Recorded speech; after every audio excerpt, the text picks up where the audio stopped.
And when the fish goes through that antenna, bloop, we know we've got its number, we know where it was, and we know what time it passed through the antenna.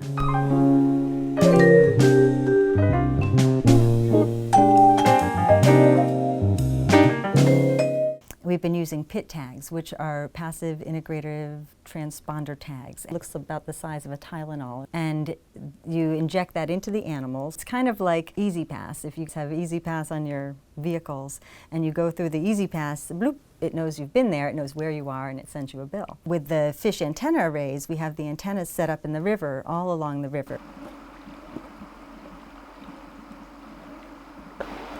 This river freezes essentially solid in the wintertime.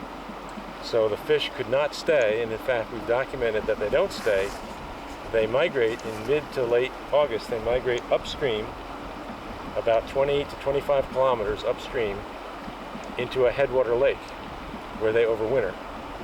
So if you were to come here and fish in late August, you would conclude there were no fish. For the Kuparic River Grayling, Green Cabin Lake is their overwintering lake. It's their major overwintering lake. It holds, we think, probably about 5,000 grayling. When we started our work in Kuparic, one of our thoughts was to determine just how far they migrate. A lot of people think fish don't swim very far. They spend their entire lives, say, right outside your village, right out close to where someone would catch them. But once we apply some radio tags and some other techniques, we've realized just how extensive some of these migrations can be. I'd heard of Linda Deegan's work, so I knew that there was a considerable database of historic information on grayling in the Kuparic. We started putting our heads together thinking about how would we describe the potential effects of climate change, how that might affect the grayling population.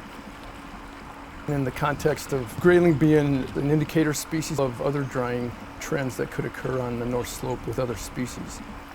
And so in 2010 we implanted radio tags, radio transmitters, into 100 Arctic grayling. Because of Linda's work and Heidi's work and Cam McKenzie's work and such, we knew that the place to do this was at Green Cabin Lake where they overwintered. The concept was the whole population overwinters there, so it would provide us easier access to actually capture these fish and surgically implant the radio tags.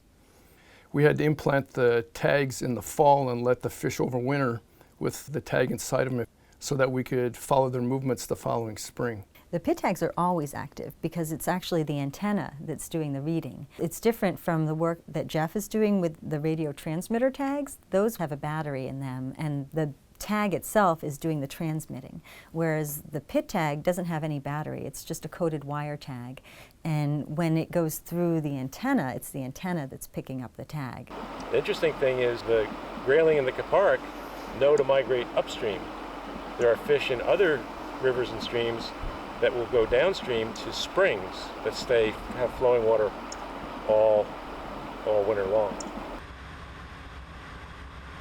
From this data, we found that their movements are highly tied to the hydrology of the system.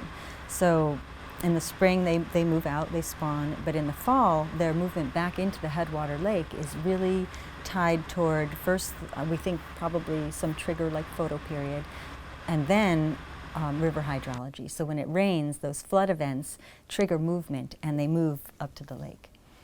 When the connectivity of the river is impeded by a drought, which happened in 2011, the fish movement patterns were just totally altered. So they could not make it up to the headwater lake. The fish got piled up at a dry zone and they were greatly delayed in getting back to the lake. And we were able to catch a bunch of fish caught in the pool and monitor their weight loss over time, and they actually lost like 30 grams of weight while stuck in the pool on average. That's a huge amount of weight, especially if you require that to then be able to overwinter and spawn the next year. So you can't meet those two thresholds, survival and reproduction, if you don't have the resources available to do that. Getting caught in the river delays the migration back to the lake and we think increases susceptibility to mortality. Probably not a great thing for the population if that type of thing happens over and over.